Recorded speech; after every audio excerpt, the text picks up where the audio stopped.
All right, guys, today we're going to talk about the details. You will get a beautiful tile if you take time to work on your details.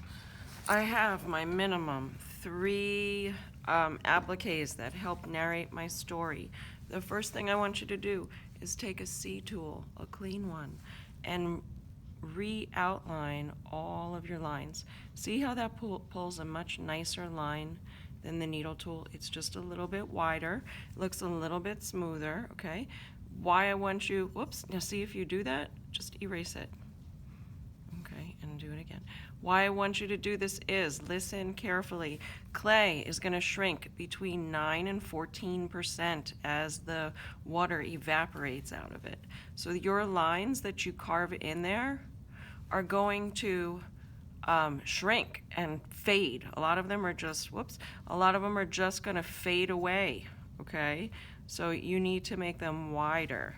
Do you see how I flick off? It's called a burr, but I call it pick the boogies, okay? Because then you remember. Pick the boogies, all right?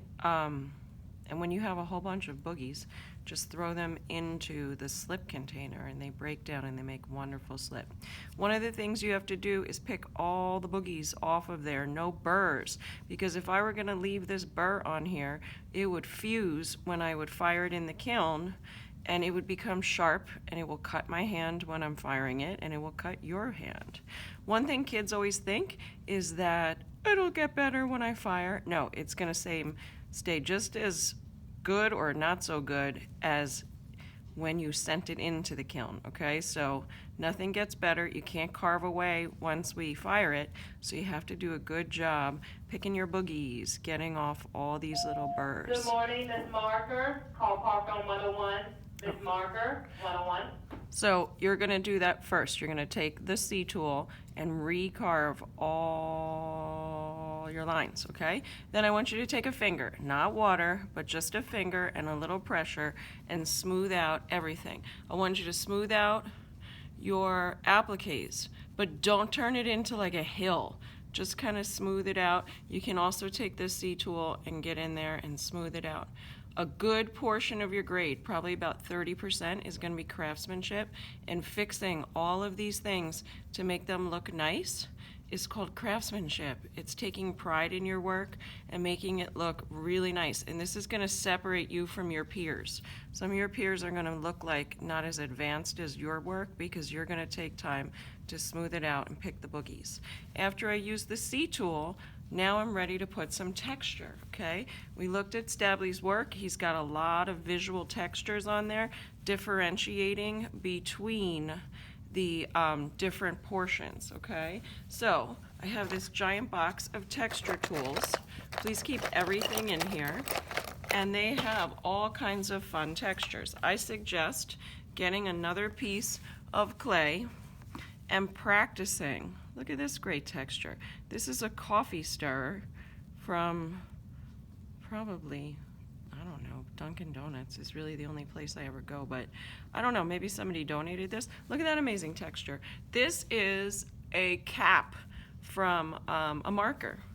Look at this amazing texture. So I suggest that you practice with them. Here's an amazing texture. It's just the medicine thing that I give my kids with. And look at that, okay? You want to work in 4 textures into here, but they have to kind of relate to the story, okay?